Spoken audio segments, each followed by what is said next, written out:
All right, we are in the Gridiron tournament. We're in Monday's qualifying round. We're using this as a practice round, so we already have one practice account, or one practice round posted, so we're going to do another one. This particular hole number 1. Well, I'll have to go get it. Golf Clash Notebook. If you guys are not using Golf Clash Notebook, you are missing out. So, in my main account, what we're trying to do is we're coming out into this area out here, and we're trying to use a 5 power ball. So with a 3 power ball, I'm using this rough area right here as my marker. And we've been getting out into this area right here. And it's a pretty risky shot. I mean, it's very easy that you could end up, but if you get it dialed in, you'll end up out in this area. But I've caught it several times where, I don't know, I got the bounce out here, or I hit something and it went.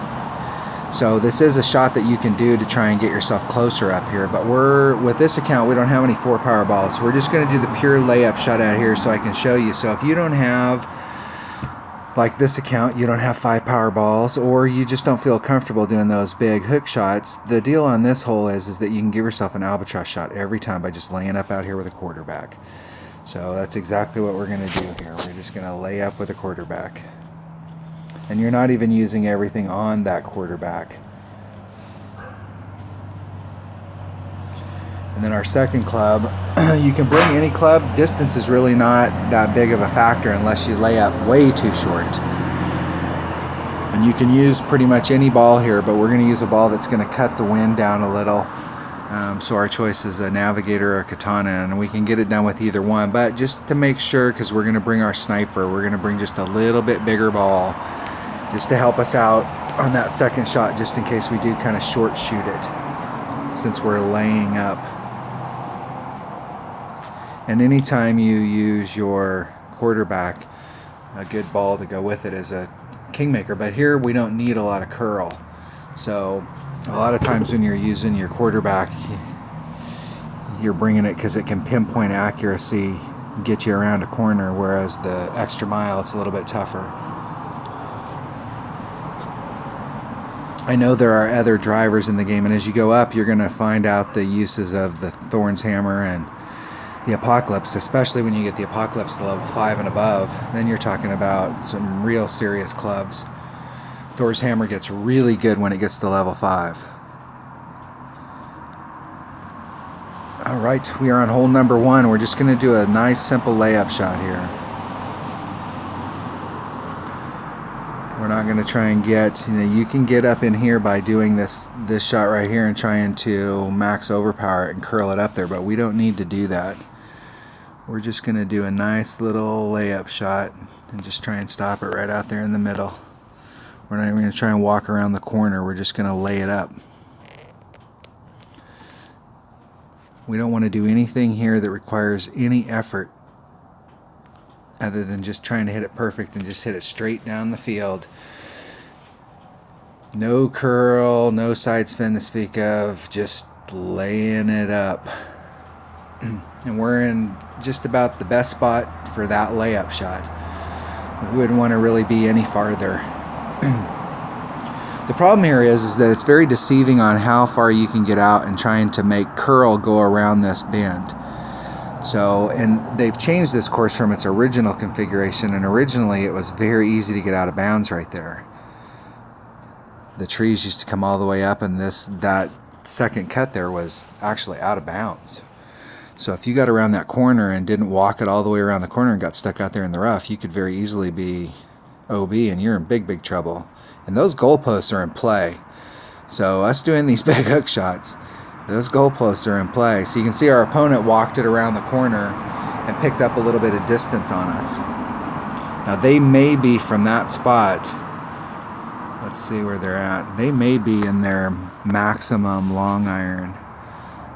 Okay, so here's our minimum. We're right at minimum sniper. I'm going to put just a little teeny bit of backspin on it. Not a lot. Just a couple bars.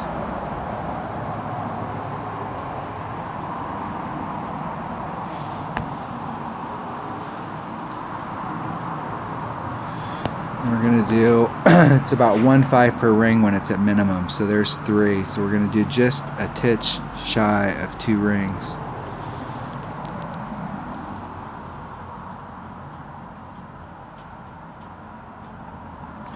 We were running out of time. Anticipation. We hit it great to the left, and we hit it great to the left.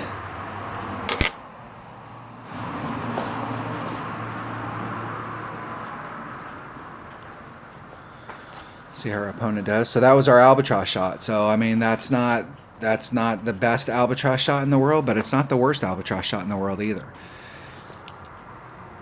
And that's something that you can do every single time with minimal amount of effort. And so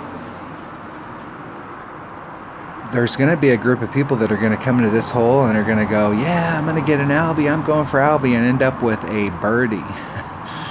So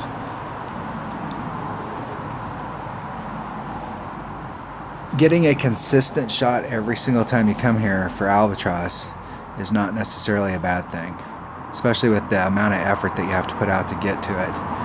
It's very minimal effort, and it's very minimal risk. Our opponent has a better shot because they're in their long iron range as opposed to minimum wood, but that's a pretty good shot with a sniper and a 2-power ball. Alright, we're going to practice today. Have to remember we're practicing. I'm sitting out on my back porch. That's why I hear all the cars go by. I have a busy city street behind me. Not a super busy city street, but busy enough.